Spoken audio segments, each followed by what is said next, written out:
So, my friends, this classics discussion is going to be a little different from how I usually do them. As you might have guessed from the title, I've just read Wuthering Heights, and I have a lot to say. As a writer, I always try to identify important lessons from the books I read, and Wuthering Heights is no exception. Only in this case, it's more of a cautionary tale, to be honest. So in this video, we will be discussing just different aspects of the novel. We will start with a synopsis, and then we will move on to a point of view, then the plot, and then the character issues.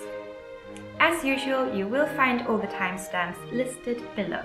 So why don't you make yourself comfortable with a nice cup of tea like I have here, or any other beverage of your choice, and let's get into it.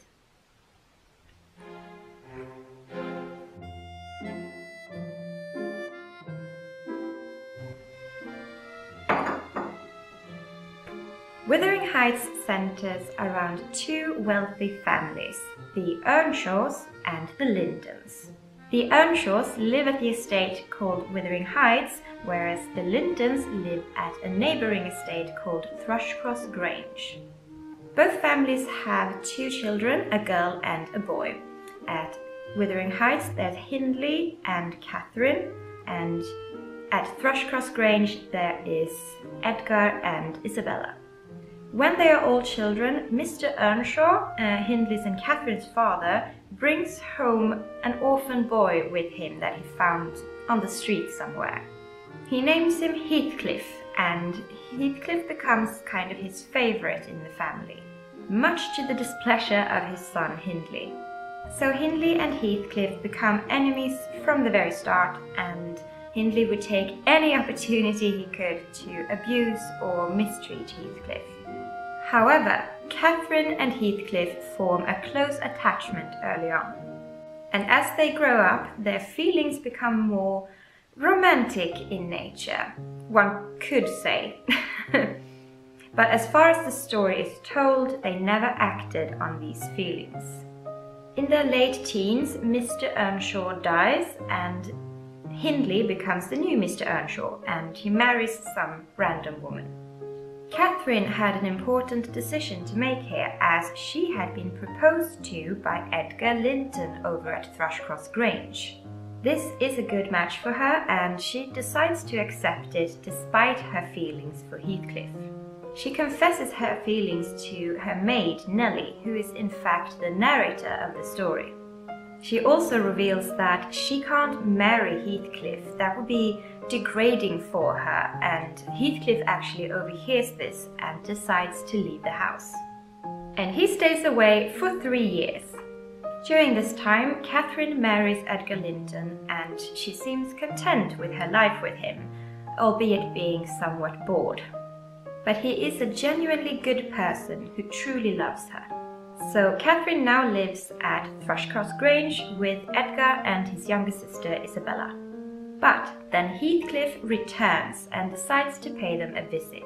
Catherine is of course overjoyed at his return, and it awakens something in her that has been repressed during his absence. And Heathcliff was busy during his time away. He is now a wealthy, handsome and muscular man who catches the attention of not only Catherine, but her younger sister-in-law Isabella as well. Heathcliff ends up staying with his old nemesis Hindley over at Wuthering Heights, who is now an alcoholic since his wife died in childbirth, and is also awful and abusive to his son named Hareton. So Hindley ends up gambling away his fortune, and Heathcliff swoops in and kind of settles his debt, which now has made him the new official owner of Wuthering Heights. Heathcliff has a diabolical plan, and it is now in full motion. Having acquired Wuthering Heights off of Hindley was a way to get back at him for all the years of abuse in their childhood. He then spends a lot more time over at the Lintons, and Catherine's feelings for him are brought back to the surface. But Catherine's sister-in-law Isabella is now deeply infatuated with Heathcliff. Seeing as she's still a teenager, her infatuation is quite intense, and it causes an argument between Catherine and Heathcliff. And of course, Edgar, Catherine's husband, doesn't approve of it at all.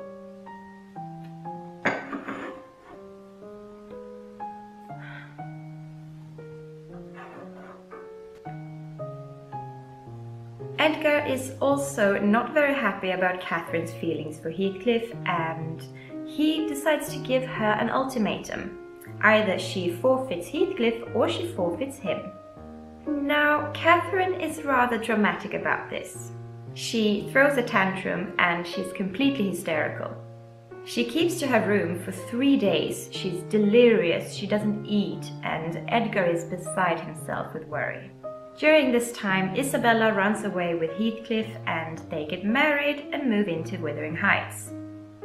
And then 2 months go by where Catherine is still quite sick, and it's now also evident that she's pregnant as well.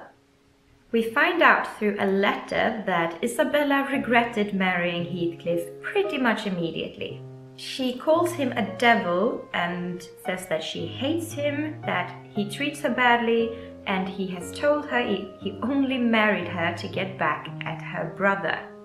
So Heathcliff eventually comes over to the Linton house to visit Catherine on her sick bed, and this is arranged by the maid Nellie so that Edgar would be out of the house. This is really the only loving moment between Heathcliff and Catherine. She's still very ill, he holds her in his arms, they kiss and they cry and they blame each other for all of their sufferings. You know, like true lovers do. Shortly afterwards, Catherine gives birth to a daughter, but she also dies in the process, leaving both Edgar and Heathcliff heartbroken by her loss.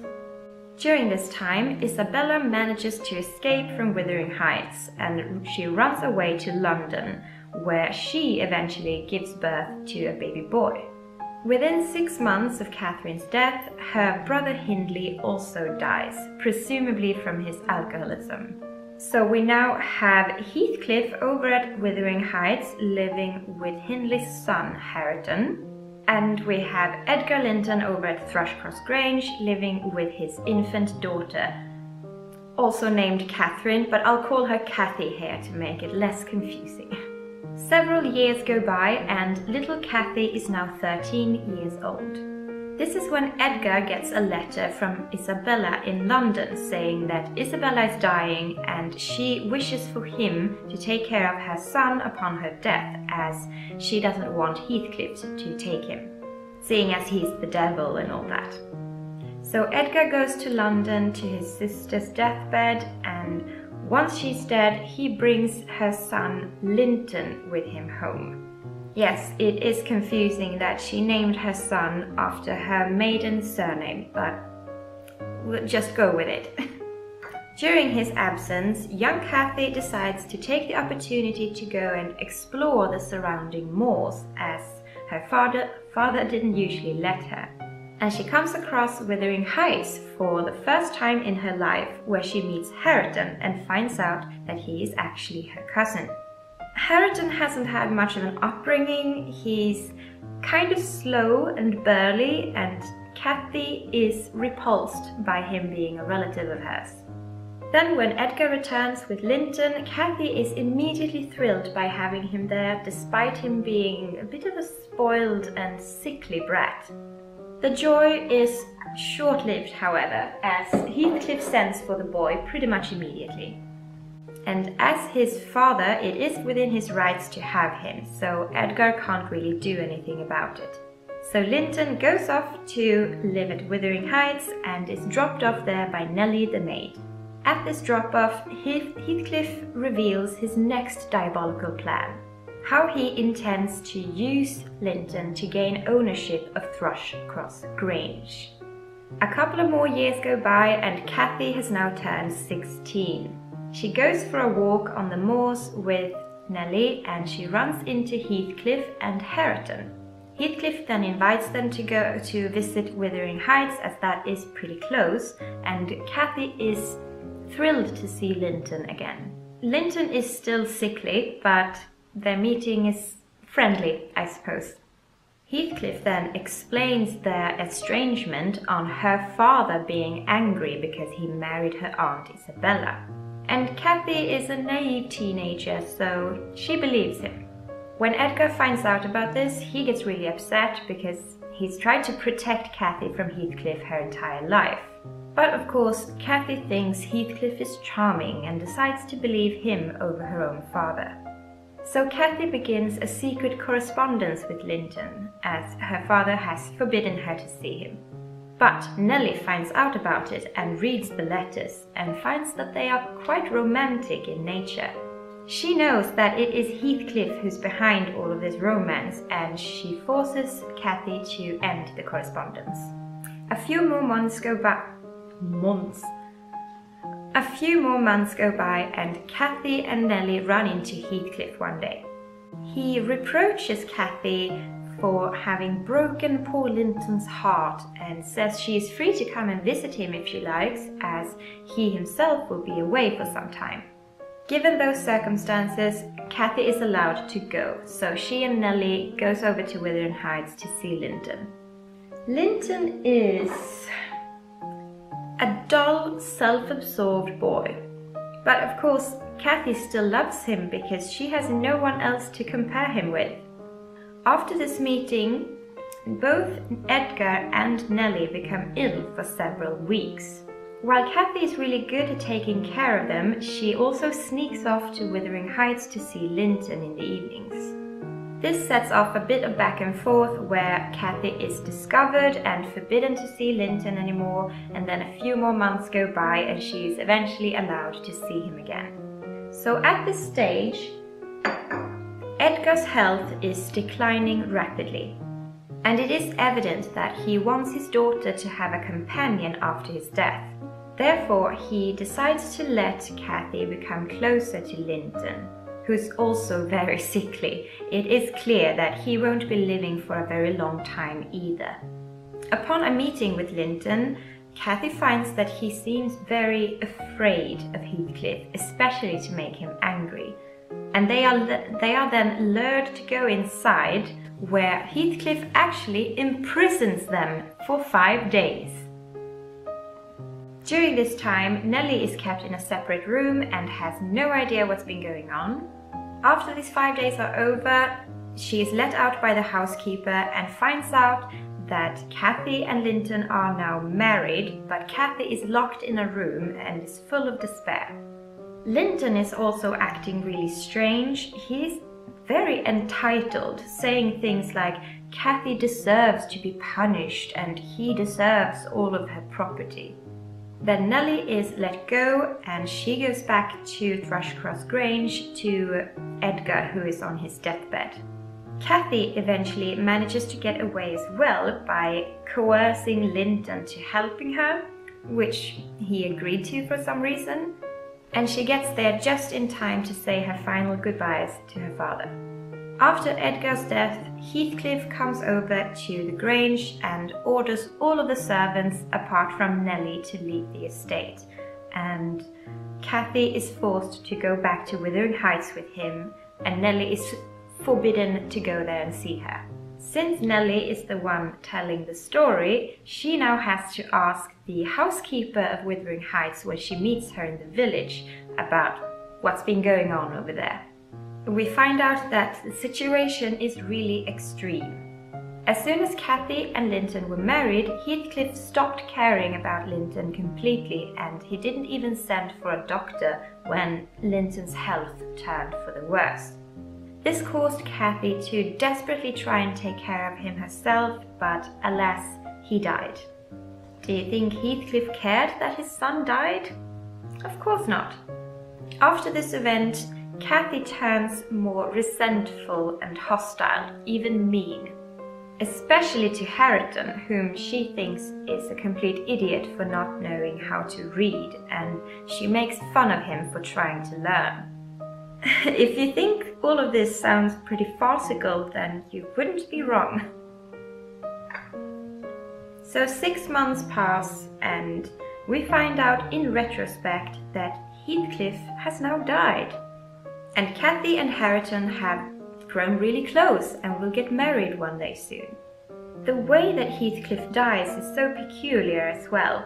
He basically starves himself to death because he wants to be with his precious Catherine again. And he acts like he can see her ghost whenever he refuses to eat. It's all very disturbing. He also shows signs of having lost his urge for revenge. It doesn't give him pleasure anymore. So yes, he dies. Everyone else can move on. The end.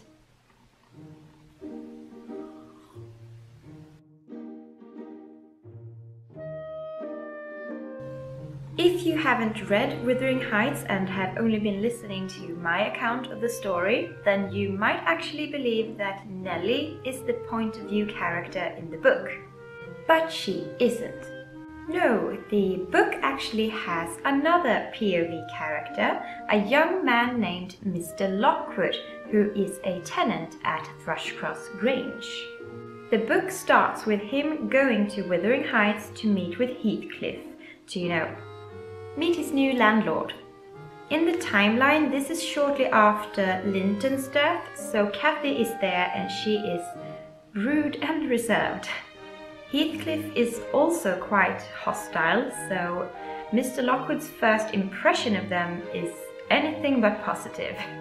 Once he's back at the Grange, where Nellie is housekeeper, he gets ill, and at his bedside, Nellie tells him this story, the history between all of them. So the issue here is that I could recount the entire story to you without even mentioning the main POV character. And that, my friends, is a problem. Here's what I think happened. The author, Emily Bronte, wanted Mr. Lockwood to become an active part of the story by rescuing and marrying Cathy. Already when he meets her for the first time in the book, he finds her very beautiful and alluring despite her being so rude to him. As Nellie is telling him all about what has happened there, she mentions a couple of times how Cathy needs someone like him to help her get out from under Heathcliff's control. And she even hints at Mr. Lockwood being the perfect candidate for that. But then I think the author changed her mind and decided to have Cathy and Hareton fall in love instead. I suppose it's kind of fitting, as they have both suffered tremendously at the hands of Heathcliff, and it's quite poetic for them to come together like this. But what happens is that Lockwood becomes completely useless to the story. He learns nothing from his involvement with this family and goes on to remain the same character he was at the beginning of the book. Now, an easy change would have been to remove him entirely and have the story told from Nellie's perspective, as if she was writing a journal or biography, or something like that. But I would actually have preferred an even bigger change. The only interesting characters in the story are Heathcliff and Catherine. I want the story told from their POVs. And since Catherine dies at the middle of the book, then her POV should change to her daughters, I suppose. As it is now, everything is told in retrospect, which just removes all the excitement from the story. As the narrator, Nellie can drone on for an eternity about details that don't even matter, but then she leaves out some other more important details because she wasn't actually there to witness those parts. Simply put, it's a choppy way of telling a story, and the reader is never fully immersed in what's going on.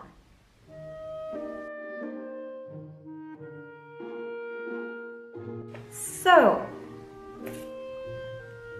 there is no plot in this book. I mean, I could technically just end this part right here, but let's talk about why, shall we? Most plots have a clear beginning, middle, and end. The timeline doesn't necessarily have to be linear, but there have to be something that mark these different parts of the story where you feel like things are moving forward.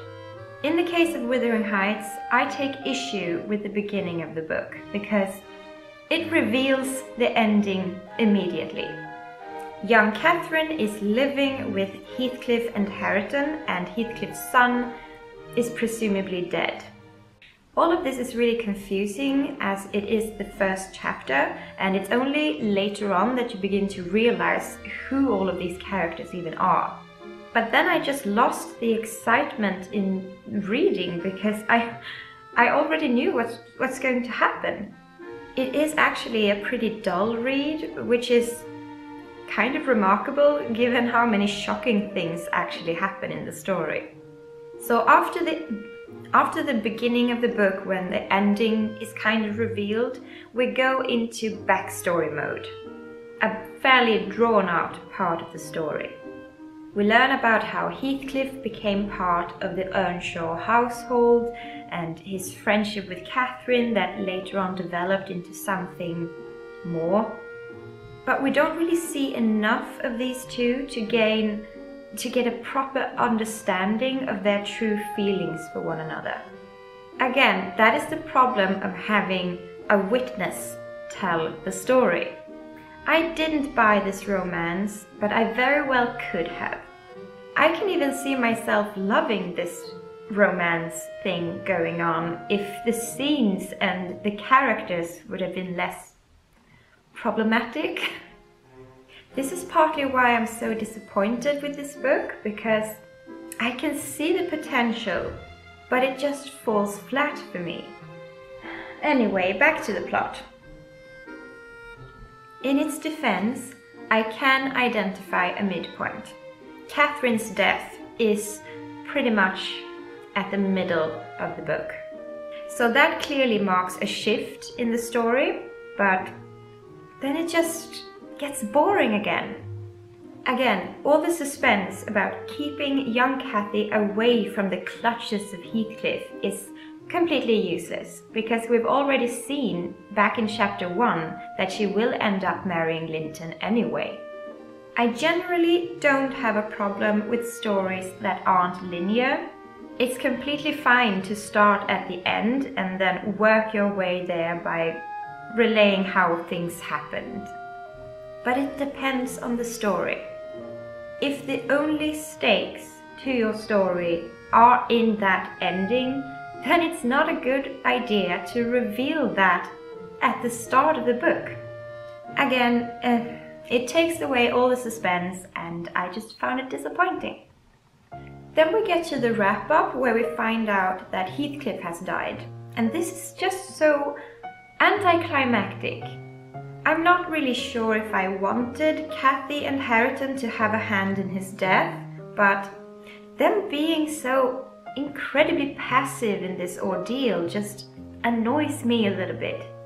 They have shown resistance towards him at earlier parts of the story, but whenever that happened, he got very violent. I just think it would have been a bit more satisfying for them to stand up to him one last time, preferably together, but alas, that was not to be. So, Heathcliff never actually got to answer for his crimes. He even died by his own free will. He never even showed even an inkling of remorse for what he had done, but we'll get to that in the next part. In conclusion, the plot is nothing more than one man's quest for revenge on people who haven't really done anything wrong, with the exception of Hindley, who did in fact abuse them when they were children. But Edgar, he was just his rival when it came to Catherine and Catherine's affections. And this just gave Heathcliff the deranged idea that he was going to ruin that entire family. Let's move on.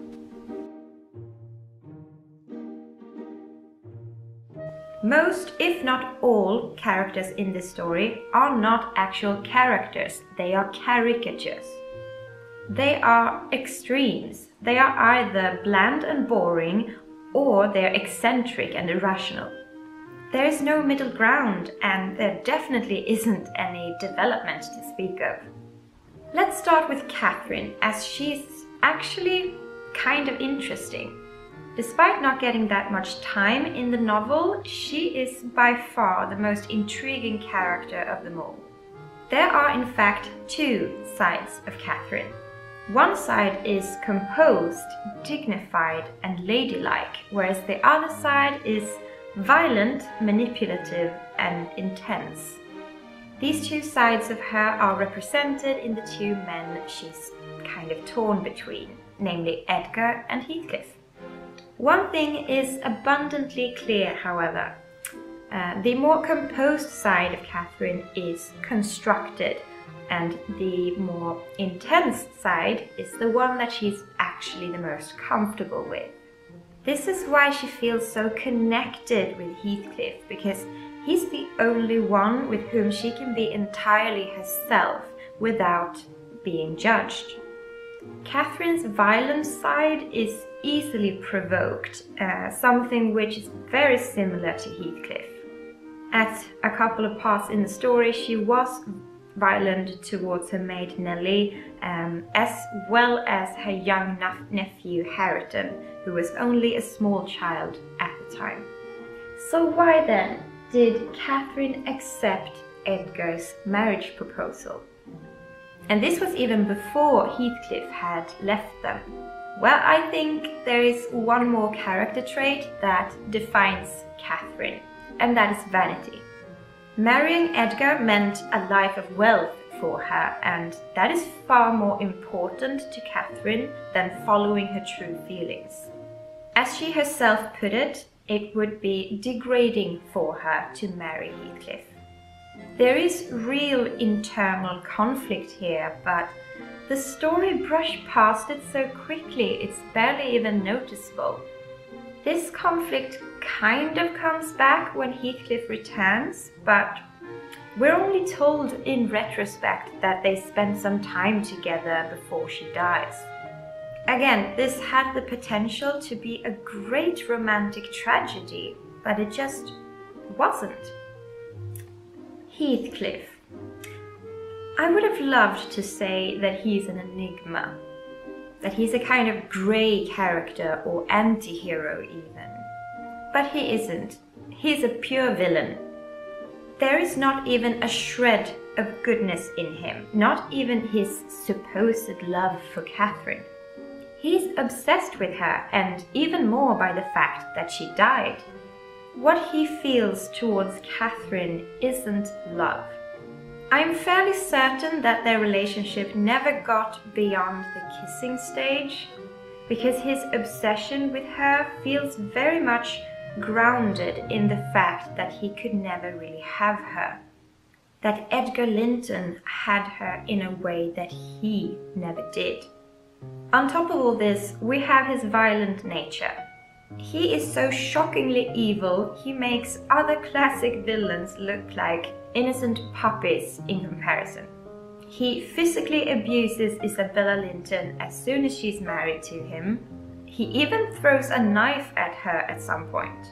I'm not sure if he abused her sexually, because as we know, she was pregnant when she ran away to London, but it is possible that she might have given her consent back when he was still pretending to be in love with her. Not that that makes it any less wrong, but still.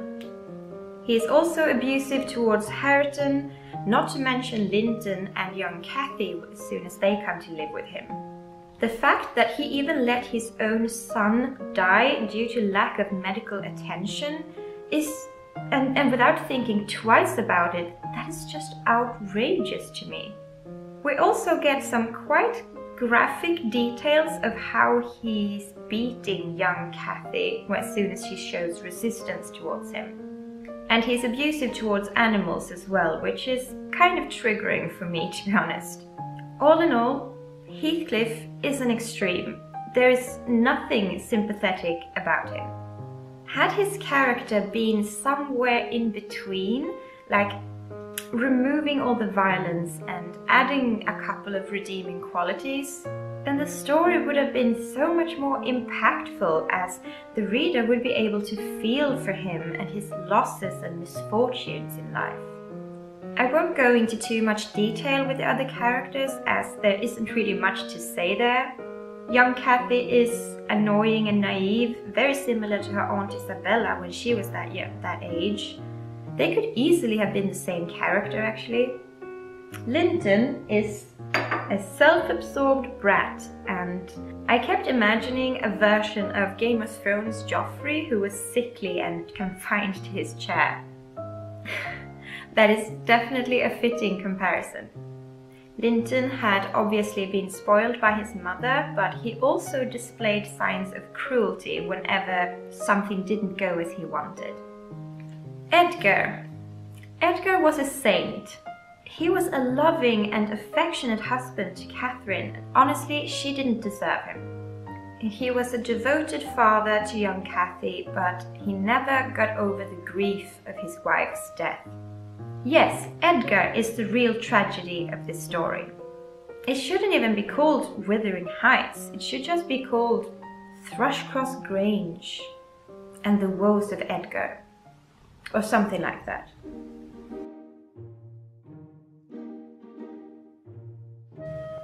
I think since villains and anti-heroes are really popular love interests in fiction now, it would have been interesting to see a more modern retelling of this story, where the characters are kind of modified to be more believable or even relatable. But as it stands, it doesn't work as a romance. It doesn't even work as a gothic novel, because all the awful things that happen in this book, they aren't even remotely scary, they're just awful and problematic. Everyone's favorite trigger word nowadays. From a writer's perspective, there is so much I would change in here in terms of character, story structure and pacing, that once I'm done with it, there wouldn't even be any Wuthering Heights left. It would just be perhaps the main premise. But I think this video has gone on for long enough. So don't forget to leave me a comment below and share any thoughts and feelings you might have. If you enjoyed this video, then please remember to give me a thumbs up and subscribe if you haven't already. Thank you so much for watching, and I hope to see you back next time.